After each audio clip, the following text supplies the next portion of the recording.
யாழ் கண்டி பிரதான வீதியில் வவுனியாவின் ஓமந்தை பகுதியில் இன்று அதிகாலை 4:40 மணியளவில் இடம்பெற்ற வாகன விபத்தில் ஒருவர் உயிரிழந்துள்ளதுடன் 3 காயமடைந்துள்ளனர். கொழும்பில் இருந்து யாழ்ப்பாணம் நோக்கி பயணித்த கார் யாழில் இருந்து ஓமந்தை நோக்கி பயணித்த டிப்பருடன் மோதியே விபத்துக்குள்ளாகியுள்ளது.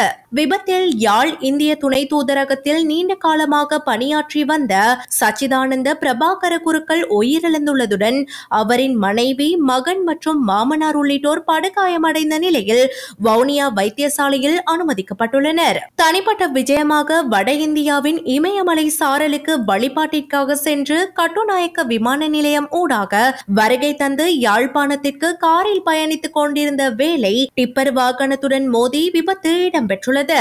இந்த விபத்து தொடர்பான மேலதிக விசாரணைகள் வவுனியா ஓமந்தை போலீசாரால் முன்னெடுக்கப்பட்டு வருகின்றமை குறிப்பிடத்தக்கது.